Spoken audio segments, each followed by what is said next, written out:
ഈ ദേവൻ, ദേവത, ദൈവം,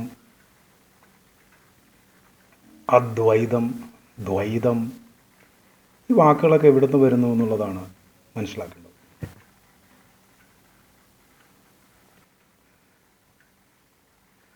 അതായത് യൂണിവേഴ്സിൻ്റെ ഒരു സബ്സ്ട്രേറ്റ് ലാംഗ്വേജ് ഉണ്ട്. യൂണിവേഴ്സിൻ്റെ ഈ സബ്സ്ട്രേറ്റ് ലാംഗ്വേജ് എന്ന് പറയുന്നത്, അതായത് ഭൂമിയിൽ എവിടെ ജീവിച്ചിരിക്കുന്ന ഒരു അദ്വൈതാർത്ഥത്തിന് 40 ശബ്ദരൂപങ്ങളാണ് അടിസ്ഥാനമായിട്ട് ഉണ്ടാക്കാൻ പറ്റുക. അപ്പോൾ അതിൻ്റെ വ്യാകരണമുണ്ട്, അതിന് മിശ്രിത തത്വമുണ്ട്, ഒരു 7 തത്വങ്ങളുണ്ട്. അതാണ് ഏറ്റവും സബ്സ്ട്രേറ്റ് ആയിട്ട് കിടക്കുന്ന അദ്വൈതാർത്ഥത്തിൻ്റെ ഒറിജിനൽ ഭാഷ. ആ ഭാഷയിൽ നിന്നുണ്ടായ അശുദ്ധമായ ഭാഷകളാണ് നമ്മൾ പറയുന്ന മലയാളം, സംസ്കൃതവും തമിഴും റഷ്യനും ഇംഗ്ലീഷും. ഏറ്റവും പൊള്യൂട്ടഡ് ആയിട്ടുള്ളത് ഇംഗ്ലീഷാണ്. അതിൽ നിന്ന് രൂപപ്പെടുത്തിയിട്ടുള്ള വാക്കുകളാണ് അതിൻ്റെ നിയമമനുസരിച്ച്, അല്ലെങ്കിൽ അതിൻ്റെ സ്വാഭാവികമായ തത്വത്തിനും സിദ്ധാന്തത്തിനും അനുസരിച്ചിട്ട് ഉണ്ടാക്കിയിട്ടുള്ള വാക്കുകളാണ് നമ്മളിന്ന് ഉപയോഗിച്ചുകൊണ്ടിരിക്കുന്നത്. കുറേയൊക്കെ അതിൽ നിന്ന് കുറച്ച് മാറ്റം വന്നിട്ടുണ്ട് അശുദ്ധമാകുമ്പോൾ. അപ്പോൾ എൻ്റെയും നിൻ്റെയും പേര് അദ്വൈതാർത്ഥം എന്നാണ്, ഒറിജിനൽ പേര്. ഇപ്പം ഞാൻ മറ്റൊരു വീഡിയോയിൽ നമ്മളെ വിളിക്കുന്ന തെറിവാക്കുകളെന്ന് പറഞ്ഞിട്ട് മനുഷ്യൻ, പൗരൻ, എൻറ്റിറ്റി, ഹ്യൂമൻ, ഫീമെയിൽ, മാൻ, വുമൺ, ഇങ്ങനെ പോകുന്ന ഇന്ന് നമ്മളെ വിളിച്ചുകൊണ്ടിരിക്കുന്ന വാക്കുകളെല്ലാം യാഥാർത്ഥ്യത്തിൽ അത് തെറി വാക്കുകളാണ്. അപ്പോൾ ഒരു കാലഘട്ടത്തിൽ തെറിവാക്കുകളായിട്ട് വിളിച്ചുകൊണ്ടിരുന്ന വാക്കുകളാണെന്ന് ഇന്ന് അഭിമാനത്തോടു കൂടി നമ്മൾ മനുഷ്യനായി ചിന്തിക്കണം, ഹ്യൂമനായി ചിന്തിക്കണം, പൗരന്മാരാവണം, മാൻ, വുമൺ എന്നൊക്കെ പറഞ്ഞ് വിളിക്കുന്നതെല്ലാം തെറി വാക്കുകളാണ്. വരും കാലങ്ങളിൽ അതെങ്ങനെ തെറിയായി മാറുന്നു എന്നുള്ളത് ഞാൻ വിശദമായിട്ട് അത് പറയാം. അപ്പോൾ ഒറിജിനൽ പേരെന്താണ്? ഒറിജിനൽ പേരെന്ന് പറഞ്ഞാൽ അത് അദ്വൈതാർത്ഥം എന്നാണ്. ഞാൻ ഈ ചിത്രത്തിൽ കാണിച്ചിരിക്കുന്നത് പോലെ 7 കാര്യങ്ങൾ കൂടിച്ചേരുന്നതാണ് അദ്വൈതാർത്ഥം. അതിൽ ആയ്ക്ക് ഇമ്പോർട്ടൻസ് ഉണ്ട്. ആദ്യത്തെ ആയ്ക്ക് ഇമ്പോർട്ടൻസ് ഉണ്ട്, ദീന് ഇമ്പോർട്ടൻസ് ഉണ്ട്, വീന് ഇമ്പോർട്ടൻസ് ഉണ്ട്, ദീന് ഇമ്പോർട്ടൻസ് ഉണ്ട്, റിന് ഇമ്പോർട്ടൻസ് ഉണ്ട്, തീം എന്ന് പറഞ്ഞാൽ അതിന് അർത്ഥമുണ്ട്, എം എന്ന് പറഞ്ഞാൽ. അങ്ങനെ അദ്വൈതാർത്ഥം എന്ന് പറഞ്ഞ് ഗാമാത്രികമായിട്ട് ഞാൻ ആ എഴുതിയിരിക്കുന്ന 6 കാര്യങ്ങളെ ഒരുമിപ്പിച്ച് നിർത്തുന്ന ആ, അതിൽ നിൽക്കുന്ന ആ, അതാണ്. ആ എന്ന് പറഞ്ഞാൽ ആരാണോ അനുഭവിക്കുന്നത്, ആരാണോ പ്രകടിപ്പിക്കുന്നത്, ആരാണോ സൃഷ്ടിക്കുന്നത്, ആരാണ് ഗുണങ്ങളെ തിരിച്ചറിയുന്നത്, ആരാണോ ആവിഷ്കരിക്കുന്നത്, ഇങ്ങനെയുള്ള പ്രധാനപ്പെട്ട ചില കാര്യങ്ങൾ ഇതിനെ സംബന്ധിക്കുന്നതാണ് ആ എന്ന് പറഞ്ഞാൽ. അപ്പോൾ അദ്വൈതാർത്ഥം എന്ന് പറയുമ്പോൾ എന്താണ് ഈ ഇത്രയും അക്ഷരങ്ങൾ കൊണ്ട് ഉദ്ദേശിക്കുന്ന 7 കാര്യങ്ങൾ? ഇത് പിന്നീട് ചുരുങ്ങിയാണ് ദേവന്മാർ, ദേവതകൾ, ദേവികൾ, ദൈവം, ഈ വാക്കുകളൊക്കെ വന്നിട്ടുള്ളത്. ഇതെല്ലാം ഈ വാക്കിൽ നിന്നാണ് വരുന്നത്. കാരണം ഇതൊരു യൂണിവേഴ്സൽ കോമ്പിനേഷനാണ്. അല്ലാതെ ഇത് ഒരു സംസ്കൃതമൊന്നുമല്ല. ഇത് സംസ്കൃതമാണെന്ന് നിങ്ങൾ വിചാരിക്കും. ഇത് സംസ്കൃതമൊന്നുമല്ല, ഹിന്ദിയല്ല, തമിഴല്ല, മലയാളമല്ല. കാരണം ഇതിന് ഈ വാക്കുകളെ ഉള്ളൂ. ഞാൻ നേരത്തെ പറഞ്ഞു 40 ശബ്ദരൂപങ്ങളെന്ന് പറയുന്നത് സബ്സ്ട്രേറ്റ് കോഡിംഗ് ലാംഗ്വേജാണ്. ഒരു ആപ്ലിക്കേഷൻ ഉണ്ടാക്കുമ്പോൾ അതിനെ കോഡിംഗ് പഠിക്കുന്ന ആൾക്കാർക്ക് സബ്സ്ട്രേറ്റ് ആയിട്ടുള്ള കോഡിംഗ് വാക്കുകളുണ്ട്. അതേപോലെ നമ്മളുടെ ഈ ഭൂമിയിലെ എല്ലാ വ്യവസ്ഥകളും നിർമ്മിക്കുന്നത് വാക്കുകൊണ്ടാണ്. നമ്മൾ വാക്കുകൾ കൊണ്ടാണ് ജീവിക്കുന്നത്. ഈ വാക്കെന്ന് പറയുന്നതിൻ്റെ അർത്ഥം പോലും ആൾക്കാർക്ക് അറിയില്ല, എവിടെ നിന്നാണ് വരുന്നത്. അപ്പോൾ അതിന് അതിൻ്റേതായിട്ടുള്ള സബ്സ്ട്രേറ്റ് കോഡിംഗ് ഉണ്ട്. അത് യൂണിവേഴ്സലാണ്. എന്ന് പറഞ്ഞാൽ നമ്മൾ ഉണ്ടാക്കിയതല്ല, അത് ഉള്ളതാണ്, അത് നൈസർഗികമാണ്, ഇനേറ്റാണ്. അതൊരിക്കലും നമുക്കായിട്ട് അങ്ങനെ ഒരു വാക്കുണ്ടാക്കിയതല്ല നമ്മൾ ഉപയോഗിക്കുന്ന വാക്കുകൾ. ഇതെല്ലാം ഇപ്പോൾ ആ സബ്സ്ട്രേറ്റ് ലാംഗ്വേജിൻ്റെ അടിസ്ഥാന തത്വം 7 തത്വങ്ങൾ നിറഞ്ഞതാണ്. അപ്പോൾ ഒരു ഭാഷ പഠിക്കുമ്പോൾ നമുക്ക് ഇതിനെ പറ്റിയിട്ടൊന്നും വലിയ ധാരണയൊന്നുമില്ല. നമ്മൾ ഭാഷയെന്ന് പറഞ്ഞിട്ട് മലയാളം പഠിക്കും, അല്ലെ തമിഴ് പഠിക്കും, ഹിന്ദി പഠിക്കും, സംസ്കൃതം പഠിക്കും, ഇങ്ങനെയൊക്കെ കുറേ സാധനങ്ങളൊക്കെ നമ്മൾ പഠിക്കും ഭാഷയെന്ന് പറഞ്ഞിട്ട്. പക്ഷേ യഥാർത്ഥ ഭാഷ എന്ന് പറയുന്നത് ഈ സസംഗ ശബ്ദവർഷം എന്ന് പറയുന്നത് 7 തത്വങ്ങൾ ചേരുന്നതാണ്. അതിൽ ആദ്യത്തെ തത്വം എന്ന് പറയുന്നത് വൈരസം എന്ന് പറയുന്നതാണ്, അല്ലെങ്കിൽ വൈരം എന്ന് പറയും. എന്ന് പറഞ്ഞാൽ അത് നമ്മൾ വിളിക്കുന്ന ശബ്ദം എന്ന് പറയുന്ന വാക്ക് പോലും ശരിക്കും തരംഗത്തെ സംബന്ധിച്ച് പറയുന്നതേ അല്ല. ശബ്ദം എന്ന് പറഞ്ഞാൽ ഒരു അടിസ്ഥാന ഗുണവും ബാഹ്യഗുണവും അതിൻ്റെ ഒരു പ്രവർത്തനത്തിൻ്റെ ഫീൽഡുമുള്ള ഏത് വസ്തുവും ഒരു ശബ്ദമാണ്. അല്ലാണ്ട് അതിൻ്റെ അർത്ഥം ഒരു ശബ്ദത്തിൽ അടിക്കുമ്പോഴോ അല്ലെങ്കിൽ ഞാനിപ്പോൾ സംസാരിക്കുമ്പോഴോ ഉണ്ടാകുന്ന സാധനത്തിന് മാത്രം വിളിക്കുന്നതല്ല ശബ്ദം എന്ന് പറഞ്ഞു. ഞാൻ സംസാരിക്കുമ്പോൾ ഉണ്ടാകുമ്പോൾ ഈ ഫെനോമിനെ വിളിക്കുന്ന പേര് വൈരം, അല്ലെങ്കിൽ വരം, അല്ലെങ്കിൽ വൈരസം. അതാണ് ആദ്യത്തെ തത്വം. അതെന്താണ്? അതിനെക്കുറിച്ചുള്ള തത്വങ്ങളാണ് ആദ്യത്തേത്. രണ്ടാമത്തത് വൈരസ എണ്ണങ്ങളാണ്. മൂന്നാമത്തത് വൈരസ ഉത്ഭവ ക്രമമാണ്. നാലാമത്തത് വൈരസ ഗുണദിശയാണ്. ഓരോ വൈരസവും എന്ത് ഗുണത്തെ കാണിക്കാനായിട്ടുള്ളതാണ്. അഞ്ചാമത്തത് വൈരസ ലിപിയാണ്. എന്ന് വെച്ചാൽ അതിനെ കാണിക്കാൻ നമ്മൾ വരക്കുന്ന, അതിനെ റെപ്രസെൻ്റ് ചെയ്യുന്ന ചിഹ്നം. പിന്നെ വൈരസ മിശ്രണ തത്വം, അതായത് ഓരോ വൈരസങ്ങളെയും തമ്മിൽ മിശ്രണം ചെയ്യേണ്ട അതിൻ്റെ തത്വമാണ്. ഏഴാമത്തത് സൈദ്ധാന്തിക അവതരണ മിശ്രിത വൈരസ മിശ്രണ വ്യാകരണം എന്ന് പറയും. അതായത് മിശ്രിതമായിട്ടുള്ള വൈരങ്ങളെ വീണ്ടും മിശ്രണം ചെയ്യുന്നതിൻ്റെ വ്യാകരണം. എന്തിന്? സൈദ്ധാന്തികത്തെ അവതരിപ്പിക്കാൻ. സിദ്ധാന്തം എന്ന് പറഞ്ഞാൽ പൂർണ്ണമായ അനുഭവമാണ് ഒരു കാര്യത്തെക്കുറിച്ചിട്ട്. പലർക്കും സിദ്ധാന്തം എന്ന് വിചാരിക്കുമ്പോൾ വേറെ എന്തൊക്കെയാണ് എന്നുള്ളൊരു ധാരണയാണ്. ഒരാൾ നടന്നു പോകുന്നു എന്ന് പറയുന്നത് സിദ്ധാന്തമാണ്. ഞാനിപ്പോൾ ഒരാൾ നടന്നു പോകുന്നു കാണുന്നു, അയാൾ നടന്നു പോയി എന്ന് ഞാൻ പറയുന്നത് ഒരു സിദ്ധാന്തമാണ്. എന്തുകൊണ്ടാണ് സിദ്ധാന്തം എന്ന്? ഞാൻ അവിടെ ഒരു ചലനത്തെ ദർശിച്ചു, ആ ചലിക്കുന്ന വസ്തുവിനെ ദർശിച്ചു, ആ ചലിച്ച വസ്തു എങ്ങനെയാണ് ചലിച്ചുകൊണ്ട് പോയതെന്ന് ഞാൻ ദർശിച്ചു, എവിടുന്ന് എവിടം വരെ പോയി എന്നുള്ളത് ദർശിച്ചു.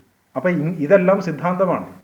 ഈ സിദ്ധാന്തത്തെ അവതരിപ്പിക്കണമെങ്കിൽ നേരത്തെ മിശ്രിതം ചെയ്ത് വെച്ചിരുന്ന വൈരസങ്ങളെ എടുത്താണ് വീണ്ടും ഞാൻ മിശ്രണം ചെയ്യണം.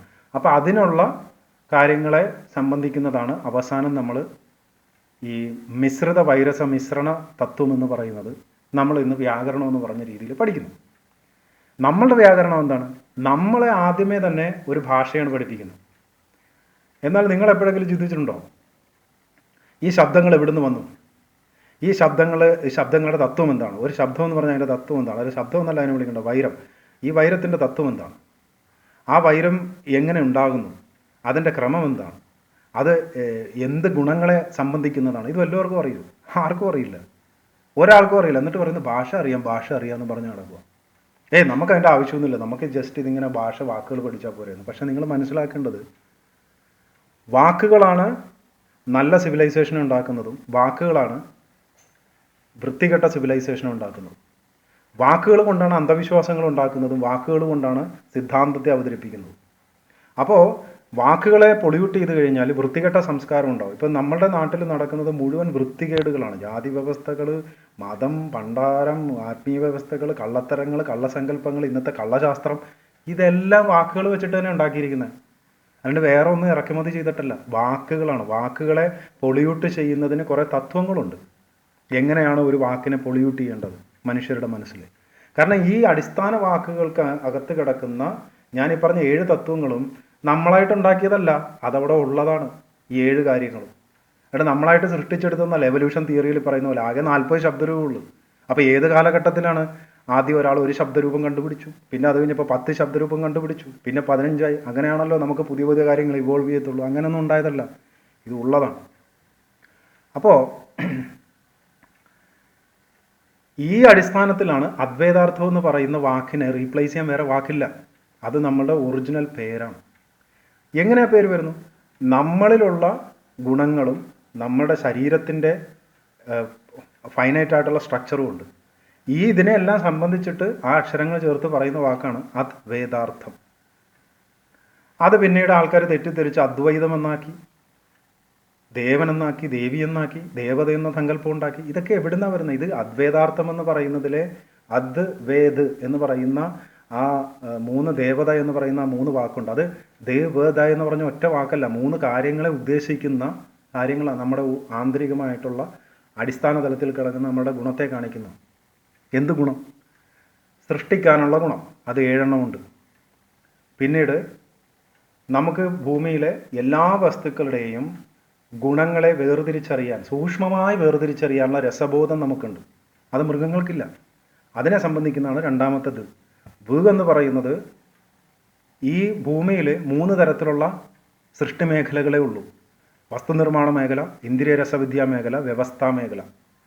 അപ്പോൾ ഈ 3 മേഖലകൾക്കകത്ത് ഉപമേഖലകളുണ്ട്. ഇപ്പോൾ ഉദാഹരണത്തിന് വസ്തുനിർമ്മാണ മേഖല എടുത്താൽ mechanical engineering, architect, electronic engineering എന്നൊക്കെ പറഞ്ഞ് നമ്മൾ വിളിക്കുന്ന ഇതെല്ലാം വസ്തുക്കളെ നിർമ്മിക്കുന്നതിൻ്റെ. ഇന്ദ്രിയ രസവിദ്യാ മേഖല എന്ന് പറഞ്ഞാൽ ചിത്രകല, മ്യൂസിക്, നാട്യം, നൃത്തം, ഇങ്ങനെ പോകുന്ന കാര്യങ്ങൾ, ടേസ്റ്റിൻ്റെത്, രുചിയുടേത്, ഇങ്ങനെ പെർഫ്യൂമിൻ്റെത്, ഇങ്ങനെ പോകുന്ന കാര്യങ്ങൾ. വ്യവസ്ഥാ നിർമ്മാണം എന്ന് പറയുന്നത് വാക്കുകൾ ഉപയോഗിച്ചിട്ട് നമ്മൾ സൃഷ്ടിക്കുന്ന വ്യവസ്ഥകളാണ്. ഗവൺമെൻറ് ഒരു വ്യവസ്ഥയാണ്. ഒരു കമ്പനി ഉണ്ടാക്കുമ്പോൾ അവിടെ റോളുകൾ നമ്മൾ വാക്കുകൾ കൊണ്ട് ഡിഫൈൻ ചെയ്തിട്ട് ഉണ്ടാക്കുന്നത്. അതും സൃഷ്ടി മേഖലയാണ്. ഇങ്ങനെ 3 തരത്തിലുള്ള സൃഷ്ടി മേഖലകളല്ലാതെ വേറെ ഒരു സൃഷ്ടി മേഖലയും ഭൂമിയിലില്ല.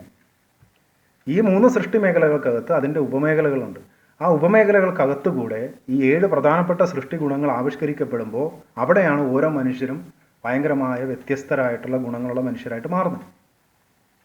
അതിന് പല ഉപമേഖലകൾക്കകത്ത് പ്രാവീണ്യമുള്ള ഈ 7 സൃഷ്ടി ഗുണങ്ങൾക്കകത്തുള്ള ഇത് കമ്പൈൻ ചെയ്ത് വരുമ്പോഴുള്ള വ്യത്യാസങ്ങളുണ്ട്.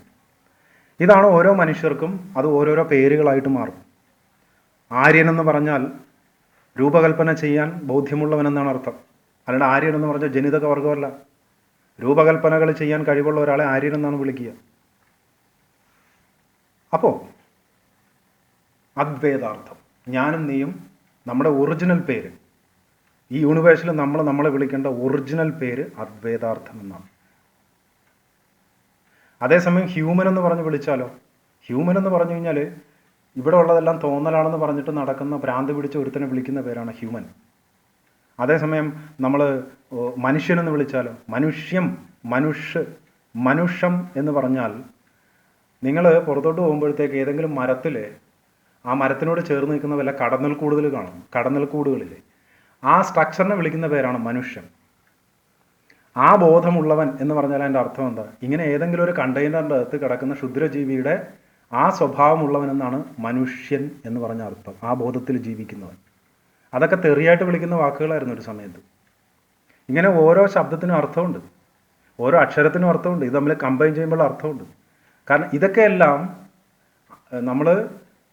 ചിലപ്പോൾ നമ്മൾ ഒരാളെ ദേഷ്യം വരുമ്പോൾ വിളിക്കാം, അല്ലെങ്കിൽ കുറേ മനുഷ്യരെ മോശമായിട്ട് കാണാൻ വേണ്ടിയിട്ട് അവരെ ആ തരത്തിൽ പേര് വിളിച്ചിട്ട് അത് അവരുടെ ജനിതകമാണെന്ന് ആക്കി മാറ്റാം. നമ്മുടെ ഇവിടെയുള്ള എല്ലാ ജാതി പേരുകളും ഇതേപോലെ വിളിക്കുന്ന തെറി വാക്കുകളാണ്. ഈ തെറി വാക്കുകൾ വെച്ചിട്ട് അത് ജനിതകമായിട്ട് അവരെ വിളിക്കുകയാണ്. അവർക്കാണെങ്കിൽ ഇത് അറിയാനും പാടില്ല. അവരതാണെന്ന് വിചാരിച്ച് അവർ ജീവിക്കുക, അതേ പേരുകൾ തന്നെ വീണ്ടും വിളിച്ചുകൊണ്ട്. എനിവേ, അദ്വൈതാർത്ഥം എന്നുള്ളതാണ് ഒറിജിനലായിട്ടുള്ള പേര്. അപ്പോൾ ഈ അദ്വൈതാർത്ഥം എന്ന് പറയുമ്പോൾ അതെന്തൊക്കെയാണ് കാര്യങ്ങൾ? എന്ന് പറഞ്ഞാൽ ഞാൻ നേരത്തെ പറഞ്ഞു, ആരാണോ അനുഭവിക്കുന്നത്, ആരാണോ പ്രകടിപ്പിക്കുന്നത്. ഇത് ബേസിക് കാര്യമാണ്.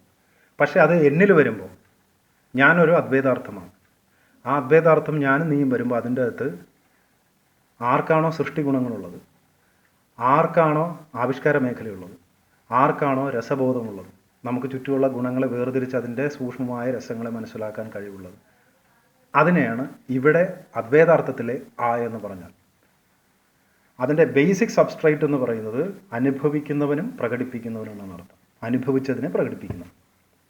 പക്ഷെ അത് അദ്വൈതാർത്ഥമാകുമ്പോൾ ഈ ദേവത എന്ന് പറയുന്ന കാര്യം കൂടെ ചേരും. അതാണ് അദ്വൈതാർത്ഥ എന്ന് പറയുമ്പോൾ അതിലെ ദേവത എന്ന് പറയുന്നത് ഈ അദ്വൈതാർത്ഥത്തെ സംബന്ധിച്ച് പറയുന്നു. അപ്പോൾ ആദ്യത്തെ ദ എന്ന് പറയുന്നത് സൃഷ്ടി ഗുണങ്ങളെ സംബന്ധിച്ചിട്ടുള്ളതാണ്. രണ്ടാമത്തെ ദ എന്ന് പറയുന്നത് ഭൂമിയിൽ ആവിഷ്കരിക്കപ്പെട്ടിരിക്കുന്ന എല്ലാത്തിൻ്റെയും ഗുണങ്ങളെ വേർതിരിച്ച് മനസ്സിലാക്കാനായിട്ടുള്ള ആ ബോധത്തെയാണ് ആ ദ എന്നുകൊണ്ട് ഉദ്ദേശിക്കുന്നത്. എന്ന് പറയുന്നത് 3 ആവിഷ്കാര മേഖലകളിലൂടെയും അതിൻ്റെ ഉപമേഖലകളിലൂടെയും ഈ സൃഷ്ടി ഗുണങ്ങൾ ആവിഷ്കരിക്കപ്പെടുമ്പോൾ അവിടെ എന്തുണ്ടാകുന്നു? അവിടെ വ്യത്യസ്തമായ മേഖലകൾ രൂപപ്പെടും, വ്യത്യസ്തമായ സൃഷ്ടികളുണ്ടാകുന്നു. അപ്പോൾ ആ ആവിഷ്കാരത്തെ സംബന്ധിച്ച് പറയുന്നതാണ് എന്ന് പറയുന്നത്. അത് പുറത്തോട്ട് ആവിഷ്കരിക്കുന്നത് പല മേഖലകളിലൂടെ. ഇനി അവിടെ എന്നതുകൊണ്ട് ഉദ്ദേശിക്കുന്നത് എന്താണ്? എന്ന് പറഞ്ഞാൽ ആയുടെയും ശരീരത്തിൻ്റെയും ഉള്ളിൽ നടക്കുന്ന പ്രവർത്തനത്തെ സംബന്ധിക്കുന്നതാണ്. അതായത് ഊർജം സഞ്ചരിച്ചുകൊണ്ടിരിക്കുന്ന രണ്ടിനും കോമണാണ്. കോമൺ ഇൻ എ സെൻസ് അതിനുമുണ്ട് ഇതിനുമുണ്ട്. ശരീരം സ്വയമേ പ്രവർത്തിച്ചുകൊണ്ടിരിക്കുക. എനിക്ക് രാവിലെ എഴുന്നേറ്റ് ഹൃദയം ഏതോ നടി പറഞ്ഞതുപോലെ എടുത്ത് ക്ലീൻ ചെയ്ത് പിന്നെ തിരിച്ചു വെച്ച് ഞാൻ തന്നെ ചക്രം കറക്കിക്കൊണ്ടിരിക്കുകയല്ല. ഹൃദയം അത് ഞാൻ ഒന്നും ചെയ്യണ്ട, സ്വയമേ പ്രവർത്തിച്ചോളൂ. പക്ഷേ എനിക്ക് ഈ ശരീരത്തെ ഉപയോഗിച്ചിട്ട് പല കാര്യങ്ങളും ചെയ്യാൻ പറ്റും. എൻ്റെ കൈയും കാലുകളും കൊണ്ട് ഞാൻ എന്ത് ചെയ്യുന്നത്? പല കാര്യങ്ങളും സൃഷ്ടിക്കുന്നത്. ഈ ഗുണബോധത്തെ, ഗുണങ്ങളെ തിരിച്ചറിയുന്നതും ആവിഷ്കരിക്കുന്നതും എൻ്റെ സൃഷ്ടി ഗുണങ്ങളെ പുറത്തോട്ട് എടുക്കുന്നത് എല്ലാം എൻ്റെ കൈകളും കാലുകളും കൊണ്ടാണ്, അല്ലേ? അപ്പോൾ ഞാൻ എന്ന് പറയുന്നത്, ഈ എന്ന് പറയുന്നത് അത് മറ്റൊരു ഫെനോമിനയാണ്. ആയ്ക്ക് ശരീരത്തെ ഉപയോഗിക്കാൻ പറ്റും, പക്ഷെ ശരീരത്തിന് ആയെ ഉപയോഗിക്കാൻ പറ്റില്ല. അപ്പോൾ ഈ എന്ന് പറയുന്നതിനെ നമ്മൾ എങ്ങനെ ട്രീറ്റ് ചെയ്യുന്നു, എങ്ങനെ മനസ്സിലാക്കുന്നു എന്നുള്ളതിൽ നിന്നാണ് അദ്വൈതാർത്ഥം ഒരു വേറെ തലങ്ങളിലോട്ട് യാത്ര ചെയ്യുന്നത്. എന്ന് വെച്ചാൽ വേറെ രീതിയിൽ ജീവിക്കാൻ തുടങ്ങും. അപ്പോൾ എന്ന് പറഞ്ഞാൽ സഞ്ചാരമാണ്, ഊർജ്ജ സഞ്ചാരം, പ്രവർത്തനം എന്ന് വേണമെങ്കിൽ പറയാം. ഇനി എന്ന് പറഞ്ഞാലോ, അത് ഈ ബോഡിയുടെ ഇൻറ്റേർണൽ സ്ട്രക്ചറിനെ സംബന്ധിച്ച് പറയുന്നതാണ് എന്ന് പറയുന്നത്. നമ്മുടെ ബോഡിക്ക് ഒരു സ്ട്രക്ചറുണ്ട് ഉള്ളിൽ, ഒരു തൂണ് പോലെ നിൽക്കുകയാണ്. അതിൻ്റെ ഉള്ളിൽ പ്രവർത്തനമുണ്ട്, പ്രവർത്തനമുള്ള ഒരു സ്ട്രക്ചറാണ്. ആ ഘടനയുണ്ട്, അതിൻ്റെ മെഷർമെൻറ്റുകളുണ്ട്. ഹൃദയം എവിടെ ഇരിക്കണം, മറ്റേതെവിടെ ഇരിക്കണം, മറ്റേതെങ്ങനെ പ്രവർത്തിക്കുന്നു, ഇതിൻ്റെയൊക്കെ എല്ലാം മെഷർമെൻറ്റുകളെ സംബന്ധിച്ച് പറയുന്നതാണ് എന്ന് പറയുന്നത്. എന്ന് പറഞ്ഞാൽ മൊത്തത്തിലുള്ള ആ രൂപം, എല്ലാം ചേർന്നിരിക്കുന്ന മൊത്തത്തിലുള്ള ഷേപ്പും രൂപവും എല്ലാം കൂടി ചേർത്തിട്ട് പറയുന്നതാണ് എന്ന് പറയുന്നത്. അപ്പോൾ ഇങ്ങനെ 7 തരത്തിലാണ് നമ്മളെ തന്നെ അഭിസംബോധന ചെയ്യുന്നത്. അപ്പോൾ എൻ്റെയും നിൻ്റെയും പേരെന്ന് പറയുന്നത്, ഒറിജിനൽ പേര് അദ്വൈതാർത്ഥം എന്നാണ്. ഇതിൽ ആ ദേവത എടുത്ത് കളയുമ്പോൾ വരുന്നതാണ് അർത്ഥം എന്ന് പറയുന്നത്. അർത്ഥം എന്ന് പറഞ്ഞ് വിളിക്കുന്നത് മൃഗങ്ങളെയാണ്. കാരണം മൃഗങ്ങളിലും അനുഭവിക്കുകയും പ്രകടിപ്പിക്കുകയും ചെയ്യുന്ന ഒരാളുണ്ട്, ബേസിക് സാധനമുണ്ട് എന്നിലുള്ളതുപോലെ തന്നെ. പക്ഷെ ദേവതയില്ല, അർത്ഥം മാത്രമേ ഉള്ളൂ, ദേവതയില്ല. അർത്ഥം എന്ന് പറഞ്ഞാൽ ചില സമയത്ത് ആ മാറ്റിയിട്ട് ആത്മം എന്ന് പറയും. അവിടെ നിന്നാണ് ആത്മീയ വരുന്നത്. ആത്മീയം എന്ന് വെച്ച് കഴിഞ്ഞാൽ മൃഗത്തെ പോലെ ചിന്തിക്കുന്നവനെന്നാണ് അർത്ഥം. മൃഗത്തെ പോലെ എന്ന് പറഞ്ഞാൽ താൻ മൃഗങ്ങളെ പോലെ ജനിതക വംശത്തിലുള്ള ഒരാളാണെന്ന്, ജനിതക വംശത്തിൽ ഉള്ള ഒരു വർഗമാണെന്ന് ചിന്തിക്കുന്ന ആളാണ് ആത്മീയൻ എന്ന് പറഞ്ഞാൽ. എന്ന് പറഞ്ഞാൽ മൃഗങ്ങൾക്ക് ജനിതക വ്യത്യാസങ്ങളുള്ളതുപോലെ എൻ്റെ കുലത്തിൽ, അതായത് ഞാനെന്ന് പറയുന്ന അദ്വൈതാർത്ഥങ്ങളുടെ ഇടയിലും ജനിതകമായിട്ട് എന്തോ വ്യത്യാസങ്ങളുണ്ടെന്ന് ചിന്തിക്കുന്ന ഒരു മരമണ്ടൻ. ആ വാക്ക് വിളിക്കുന്ന പേരാണ് ആത്മാ. ആത്മം എന്ന് പറഞ്ഞാൽ മൃഗം എന്നാണ് അർത്ഥം. ആ ബോധമുള്ളവനെ ആത്മീയൻ എന്ന് പറയും, ആ ബോധത്തെ ആത്മീയം എന്ന് പറയും. എന്നിട്ട് ഇതറിയാതെയാണ് പൊട്ടന്മാർ മുഴുവൻ വാക്കെടുത്ത് വെച്ചിട്ട് ആത്മീയനാണെന്ന് വെച്ചാൽ ജനിതക വംശബോധത്തിൽ ജീവിക്കണമെന്നാണ് പറയുന്നത്. മനസ്സിലായോ? അപ്പോൾ പിന്നീട് അവിടുന്ന് കട്ട് ചെയ്ത് കഴിഞ്ഞാൽ പിന്നെ സസ്യമായി. സസ്യത്തിൽ ഇല്ല, പക്ഷെ ഉണ്ടെന്ന് പറഞ്ഞ് പഠിപ്പിക്കും. എന്തിനാണ്? ഈ അദ്വൈതാർത്ഥങ്ങൾ സസ്യങ്ങളെ പോലെ തങ്ങളെ കണ്ട് ജീവിക്കാൻ വേണ്ടിയിട്ട്. അത് ആൾക്കാർക്ക് ഉപയോഗമുള്ളതുകൊണ്ടാണ് അങ്ങനെ ചെയ്യിപ്പിക്കുന്നത്. അപ്പോൾ താൻ സസ്യങ്ങളെ പോലെയാണ് എന്ന് കണ്ട് ജീവിക്കാൻ തുടങ്ങും. അതാണ് ഋദ്ധമായ എന്ന് പറയും, അല്ലെങ്കിൽ അതിനെ തമായ എന്ന് പറയും. നിങ്ങൾ തമോ ഗുണമെന്നൊക്കെ പറഞ്ഞ് കേട്ടിട്ടുണ്ടാവുമല്ലോ, അത് അവിടുന്നാണ് വരുന്നത്. ഉമ്മാർക്ക് അറിയത്തില്ല അത് എവിടുന്നാണ് വരുന്നത്. പിന്നെ വരുന്നത് മായയാണ്, പിന്നെ ഹ്യൂമായ എന്ന് പറയും. അവിടുന്നാണ് ഹ്യൂമൻ എന്നുള്ള വാക്ക് വരുന്നത്. ഏറ്റവും ഭ്രാന്ത് പിടിച്ചവനെ വിളിക്കുന്ന പേരാണ് ഹ്യൂമൻ. ഈ മായയിൽ ജീവിക്കുന്ന ആളെ വിളിക്കുന്ന പേരാണ് മാൻ, വുമൺ എന്ന് പറയുന്നത്. മാൻ തന്നെയാണ്, മാനും. പിന്നെ വൂമ്പുള്ള മാൻ, അതാണ് വുമൻ. വൂമ്പെന്ന് പറഞ്ഞാൽ ഗർഭപാത്രമുള്ള മാൻ. രണ്ടും മാനാണ് എന്ന് പറഞ്ഞാൽ രണ്ടും ദ്രവ്യബോധത്തിൽ നിൽക്കുന്നവനെന്നാണ് അർത്ഥം. ദ്രവ്യത്തിൽ ലയിച്ചവൻ എന്ന് വെച്ചാൽ അത് മൃഗത്തെ പോലെ ചിന്തിക്കുന്നവനെന്നാണ്. മൃഗത്തെ പോലെ ചിന്തിക്കുന്നവൻ, അതാണ് മാൻ. ഇതൊക്കെയാണ് നമ്മൾ വിളിക്കുന്ന പേരുകൾ. ഇത്രയും വൃത്തികെട്ട പേരുകളാണ് നമ്മളെ. ഒറിജിനൽ പേരെന്താണ്? അദ്വൈതാർത്ഥം. അതാണ് ഒറിജിനൽ നാമം. ബാക്കിയുള്ളതെല്ലാം തെറികളാണ്. തെറികൾ വെച്ചിട്ടൊരു കോൺസ്റ്റിറ്റ്യൂഷൻ എഴുതി അങ്ങനെ ഇരിക്കും. ഞാനൊരു മോനാണ് എന്ന് പറഞ്ഞിട്ട് ഒരു കോൺസ്റ്റിറ്റ്യൂഷൻ എഴുതുകയാണ്. ഇപ്പോൾ പീപ്പിൾ എന്ന് പറയുന്ന വാക്ക് തെറിയാണത്. ഈ വാക്കുണ്ടാക്കി അതേ നാട്ടിൽ തന്നെയാണ് പി എന്ന് പറഞ്ഞു കഴിഞ്ഞാൽ മൂത്രം വിസർജിക്കുന്നതിനാണ് വിളിക്കുന്നത്. പൂപ്പെന്ന് പറഞ്ഞാൽ മലമെന്നാണ് അർത്ഥം. അതേ വാക്ക് തന്നെയാണ് പീപ്പ്. അതേ വാക്കാണ് പാപം എന്ന് പറഞ്ഞിട്ടുള്ളതിലുള്ളത്. പാപ്, അതിനാണ് പീപ്പ്.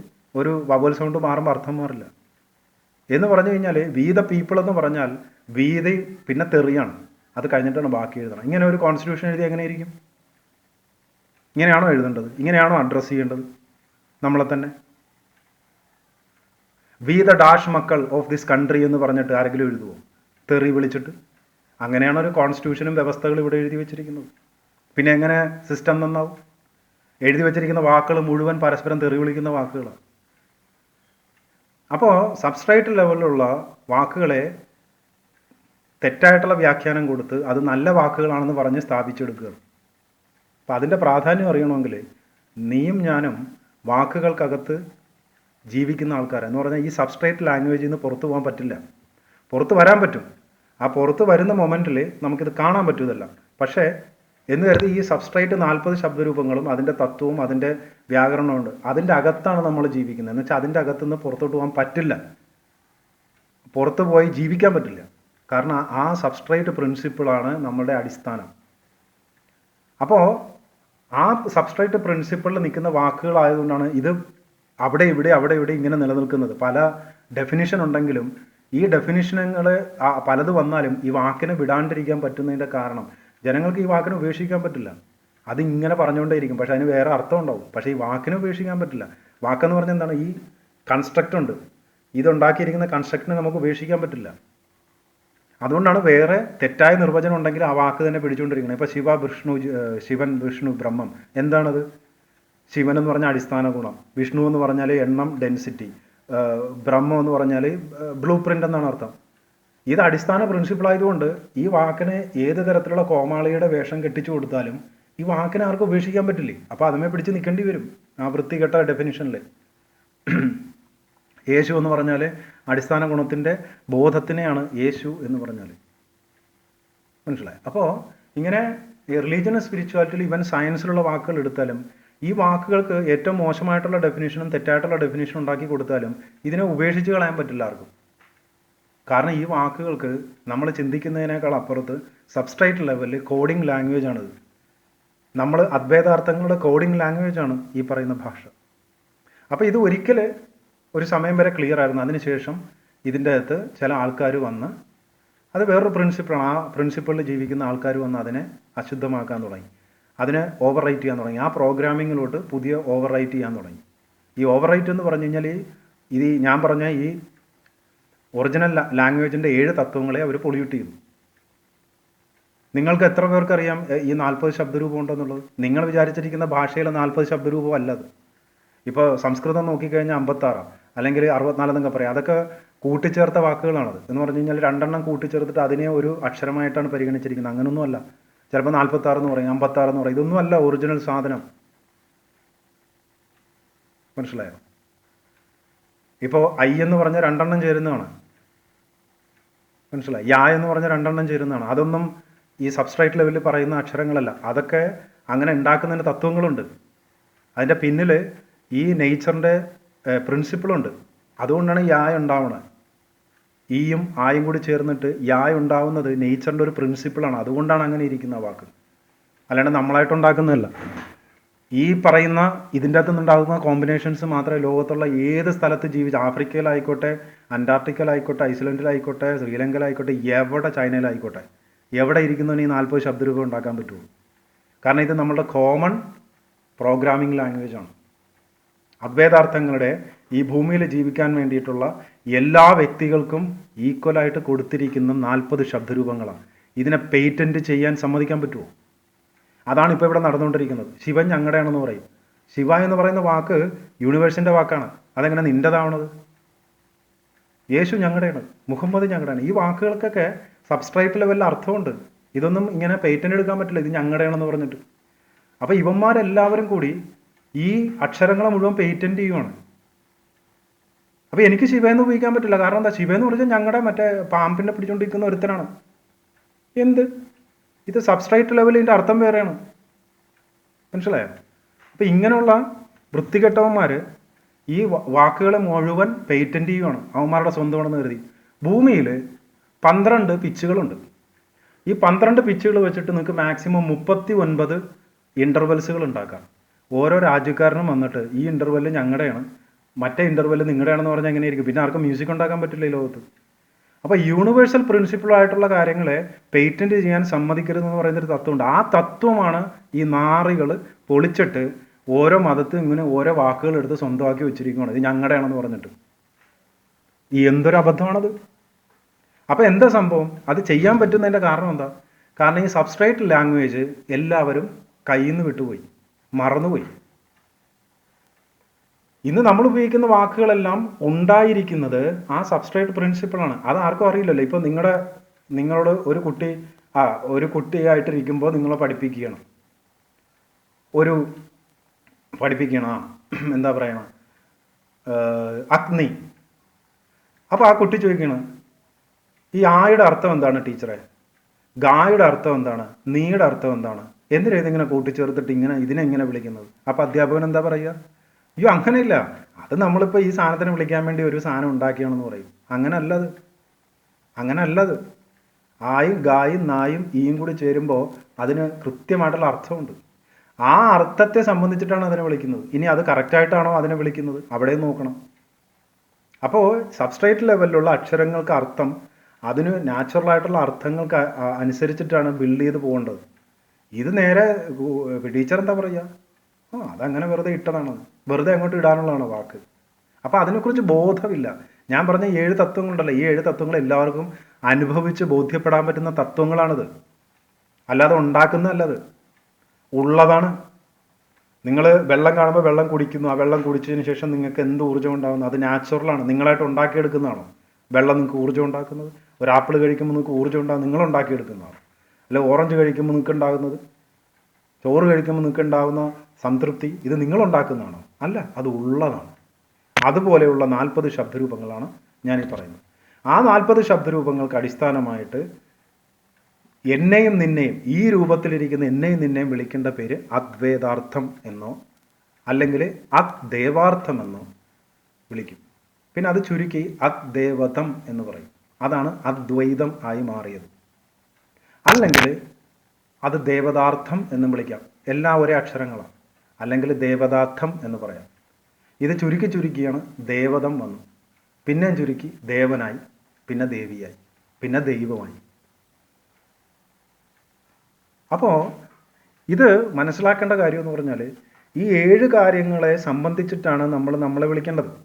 പക്ഷെ നമ്മളിപ്പോൾ വിളിച്ചുകൊണ്ടിരിക്കുന്നത് പദാർത്ഥങ്ങളെ വിളിക്കുന്ന പേരും, അല്ലെങ്കിൽ സസ്യങ്ങൾക്ക് കൊടുത്തിരിക്കുന്ന പേര്, അല്ലെങ്കിൽ മൃഗങ്ങൾക്ക് കൊടുത്തിരിക്കുന്ന പേര്, അല്ലെങ്കിൽ ഏതെങ്കിലും ഒരു പദാർത്ഥങ്ങൾ ഏതെങ്കിലും, ഞാൻ നേരത്തെ പറഞ്ഞല്ലോ, മനുഷ്യൻ എന്ന് പറഞ്ഞാൽ ഒരു ഏതെങ്കിലും രൂപത്തിൽ ഒട്ടിച്ചേർന്നിരിക്കുന്ന ഒരു കണ്ടെയ്നറിനെ വിളിക്കുന്ന പേരാണ് മനുഷ്യൻ. ആ ബോധത്തിൽ ജീവിക്കുന്ന പറഞ്ഞാൽ ക്ഷുദ്രജീവിയായിട്ട് ക്ഷുദ്രം എന്ന് പറഞ്ഞാൽ ഏതെങ്കിലും ഒരു കണ്ടെയ്നറിനകത്ത്, ഇപ്പോൾ നമ്മുടെ ഉറുമ്പിൻ കൂട്ടം, കടന്നൽ കൂട്ടം, അല്ലെങ്കിൽ കൊതുകുകൾ, അല്ലെങ്കിൽ ചിതൽപുറ്റുകൾ, ആ ചിതൽപുറ്റിനെ വിളിക്കുന്ന പേരാണ് മനുഷ്യൻ. ആ ബോധത്തിൽ ജീവിക്കുന്നവനെന്ന് പറഞ്ഞാൽ അത് വൃത്തികെട്ട പേരല്ലേ? നമ്മളതാണോ? അത് ഒരു മോശമായിട്ടൊരു മനുഷ്യനെ ഇൻസൾട്ട് ചെയ്യാൻ വേണ്ടി വിളിക്കുന്ന പേരാണ് മനുഷ്യൻ എന്നുള്ളത്. ആ ബോധത്തിൽ ജീവിക്കുന്നവനെ മനുഷ്യൻ എന്ന് പറയും. ഹ്യൂമൻ എന്ന് പറഞ്ഞു കഴിഞ്ഞാൽ ഭ്രാന്ത് പിടിച്ച ഒരുത്തനാണ്. ഇവിടെ കാണുന്നതെല്ലാം വെറും തോന്നലാണെന്ന് പറഞ്ഞ് ഭ്രാന്തായി പോകുന്ന ഒരുത്തൻ, അവനെ വിളിക്കുന്നവരാ ഹ്യൂമൻ. അങ്ങനെ ആരെങ്കിലും വിളിക്കുമോ ഒരാളെ? അധിക്ഷേപിച്ച് വിളിക്കുന്ന വാക്കല്ലേ. ഭ്രാന്തൻ എന്ന് പറയുന്ന പകരം വിളിക്കുന്ന വാക്കാണത്. അപ്പോൾ ഇങ്ങനെയുള്ള വാക്കുകൾ നമുക്കിവിടെ ഉണ്ടായി. എന്നിട്ടിപ്പോൾ നമ്മളുടെ കോൺസ്റ്റിറ്റ്യൂഷനും നമ്മളുടെ വ്യവസ്ഥകളും നമ്മളെ എല്ലാ സ്ഥലത്തും ഉപയോഗിക്കുന്നത് ഈ തെറിയാണ് ഉപയോഗിക്കുന്നത്. വിളിക്കുന്ന തെറികൾ, മോശം വാക്കുകൾ. ഒറിജിനൽ പേരെന്താ? അദ്വൈതാർത്ഥം. കാരണം അദ്വൈതാർത്ഥം എന്നുള്ള പേര് തിരിച്ചു വരുമ്പോഴാണ് ഈ 7 കാര്യങ്ങളാണ് നമുക്കുണ്ടത്. അപ്പോൾ ഈ ദേവത എന്ന് പറഞ്ഞാൽ എന്താണ്? നമ്മുടെ സൃഷ്ടി ഗുണങ്ങൾ, ആവിഷ്കാര മേഖല, പിന്നെ രസബോധം, ഈ 3 കാര്യങ്ങൾ നമുക്കുണ്ട്. അതും കൂടി ചേർത്തിട്ടാണ് നമ്മളെ വിളിക്കേണ്ടത്. അത് മൃഗങ്ങൾക്കതില്ല. അപ്പം നമ്മളെ എങ്ങനെ ജീവിക്കേണ്ടി വരും? നമ്മൾ ദേവതയ്ക്ക് അടിസ്ഥാനമായി ജീവിക്കേണ്ടി വരും എന്ന് പറഞ്ഞാൽ നമ്മുടെ സൃഷ്ടി ഗുണങ്ങൾക്ക് അനുസരിച്ചിട്ട് ജീവിക്കേണ്ടി വരും എന്ന് പറഞ്ഞാൽ നമ്മളുടെ വിദ്യാഭ്യാസ മേഖല മാറും. ഇപ്പം എന്താണ് വിദ്യാഭ്യാസം? മതബോധനം. കുറേമാർ വന്നിട്ട് കുറേ പുസ്തകങ്ങൾ എടുത്തു വെച്ചിട്ട് ആവശ്യമില്ലാത്ത കുറേ കാര്യങ്ങൾ മുഴുവൻ പഠിപ്പിക്കും. എന്തെങ്കിലും ഗുണമുണ്ടോ? ഒരു ഗുണവുമില്ല. ആ പഠിപ്പിച്ചുകൊണ്ട് എന്തെങ്കിലും ഗുണമുണ്ടോ? ഒരു ഗുണവുമില്ല. 100% ഒരു ഗുണവുമില്ല. കാരണം പഠിപ്പിക്കുന്ന ഭാഷ ഉൾപ്പെടെ പൊള്യൂഷനാണ്. പിന്നെ എന്താ പറയുക, ഒരു സാധനവും ഗുണവുമില്ല. സൃഷ്ടി ഗുണങ്ങൾക്ക് വേണ്ടിയിട്ടുള്ളതാണോ സ്കൂള്? അല്ല. സൃഷ്ടി ഗുണം എന്താണെന്ന് വല്ലതും അറിയുമോ? ഇല്ല. സൃഷ്ടി തത്വം 12 തത്വങ്ങളുണ്ട്. സൃഷ്ടി തത്വം 12 ആർക്കെങ്കിലും എന്തെങ്കിലും അതറിയോ അതിനെപ്പറ്റി? ഇല്ല. കാരണം എന്താ? തനിക്ക് ചുറ്റുമുള്ള കാര്യങ്ങളെ നമ്മൾ ഒബ്സർവ് ചെയ്യണം. ആ ഒബ്സർവ് ചെയ്യാനുള്ള സ്പിരിറ്റ് പോലും ഇല്ല. നമുക്ക് ചുറ്റും ഈ 12 തത്വങ്ങൾ കണ്ടെത്താൻ പറ്റും. നമ്മൾ സൃഷ്ടി ചെയ്യണമെന്നുണ്ടെങ്കിൽ 12 തത്വങ്ങൾ കൂടിച്ചേരുന്നതാണ് സൃഷ്ടി തത്വം. ഈ 12 തത്വങ്ങളെ മനസ്സിലാക്കണം. ആർക്കെങ്കിലും അറിയത്? ആർക്കും അറിയില്ല. കാരണം എന്താ? ഒബ്സർവ് ചെയ്യുന്നില്ല. എന്നിട്ട് ജീവിക്കണം എന്തിനു വേണ്ടിയിട്ടാണ്? പോയി സ്കൂളെന്ന് പറഞ്ഞിട്ട് ഒരു വൃത്തികെട്ട പശുത്തൊഴുത്തിൽ പോവും. അവിടെ പോയിട്ട് ഈ ആവശ്യമില്ലാത്ത കാര്യങ്ങൾ മുഴുവൻ പഠിക്കേണ്ട ഗതികേടാണ്. മനസ്സിലായോ? ആവശ്യമില്ലാത്ത കാര്യങ്ങൾ മുഴുവൻ പഠിക്കേണ്ട ഗതികേട്. നിർബന്ധമായിട്ടും പഠിക്കും. കാരണം എന്താ? അല്ലെങ്കിൽ സർട്ടിഫിക്കറ്റ് വേണം. സർട്ടിഫിക്കറ്റ് ഉണ്ടെങ്കിലേ ജോലി കിട്ടുകയുള്ളൂ. അപ്പോൾ ഈ ഒരു മൃഗത്തെ പോലെ സർവൈവ് ചെയ്യാൻ വേണ്ടി, എന്തെങ്കിലും ഒരു തൊഴിൽ ചെയ്ത് ജീവിക്കാൻ വേണ്ടി ഇങ്ങനെ പെറ്റ് വരിക, ഇങ്ങനെ ഒരു എന്താ പറയുക, നശൂലങ്ങളെ പോലെ ജീവിക്കാൻ വേണ്ടി ജനിക്കുന്നവരായി മാറി അദ്വൈതാർത്ഥങ്ങൾ. എന്നാൽ അതാണോ യഥാർത്ഥത്തിലുള്ളത്? അല്ല. അപ്പോൾ സൃഷ്ടി ഗുണങ്ങൾക്ക് അനുസരിച്ചിട്ടുള്ള രീതിയിൽ ജീവിക്കേണ്ടതും രസബോധത്തിന് അടിസ്ഥാനമായിട്ടാണ് നമ്മളെ പരിശീലിപ്പിക്കേണ്ടത്, നമ്മൾ അഭ്യസിക്കേണ്ടത്. നമ്മുടെ സൃഷ്ടി ഗുണങ്ങൾക്ക് അനുസരിച്ചിട്ടാണ്, ആ മേഖലകൾക്ക് അനുസരിച്ചിട്ടാണ് നമ്മൾ പഠിക്കേണ്ടത്. ഇതൊന്നും ആർക്കും അറിയില്ല. എന്താ കാരണം? കാരണം ഈ മതങ്ങളും ഈ 4 തരത്തിലുള്ള പശുത്തൊഴുത്തുകളെന്ന് പറഞ്ഞിട്ട് ഞാനൊരു വീഡിയോ ചെയ്തിട്ടുണ്ട്. അതിൻ്റെ അകത്ത് ഈ ജനിതക വംശബോധത്തിലോ ധർമ്മബോധ വംശത്തിലോ പദാർത്ഥബോധ വംശബോധത്തിലോ അല്ലെങ്കിൽ ശുഹന്യ എന്ന് പറയുന്ന അല്ലെങ്കിൽ ഹ്യൂമ വംശബോധം, ഇങ്ങനെ 4 വൃത്തികെട്ട പശുത്തൊഴുത്തുകളിലായിട്ട് വളർത്തിക്കൊണ്ടിരിക്കണം ബോധത്തിൻ്റെ പശുത്തൊഴുത്തുകൾ. ഇതെല്ലാം എന്തിനാണ് ഇങ്ങനെ പശുക്കളെ ഉണ്ടാക്കുന്നത്? ഇപ്പം എന്തുകൊണ്ടാണ് ഇന്ത്യയിൽ ഗോമാതാവിനെ ആരാധിക്കുന്നതിൻ്റെ കാര്യം പറഞ്ഞത്? കാരണം മനുഷ്യരെ പശുക്കളെ പോലെ ഉപയോഗിക്കുക പറഞ്ഞ കൺസെപ്റ്റ് കൊണ്ടുവന്ന് അടിച്ചേൽപ്പിക്കുകയാണ്. അതായത് നിങ്ങളെല്ലാവരും പശുക്കളാണ്. നിങ്ങളുടെ അമ്മയാണ് പശു എന്ന് പറഞ്ഞാൽ പിന്നെ നിങ്ങൾ പിന്നെ എന്തായിരിക്കും? പശുവാണ് പിന്നെ നിങ്ങൾ. അപ്പോൾ ഇങ്ങനെ മനുഷ്യരെ പശുക്കളെ പോലെ പാലിന് വേണ്ടി ഇറച്ചിക്ക് വേണ്ടി ഉപയോഗിക്കുന്ന മൃഗങ്ങളാക്കി മാറ്റുക. ഇതാണ് ആ സിമ്പൽ കൊണ്ടുവരുന്നത്. മനസ്സിലായോ? അദ്വൈതാർത്ഥത്തിൻ്റെ അമ്മ എന്ന് പറയുന്നത് പശുവാണോ? അതെങ്ങനെ പശു ആവണേ?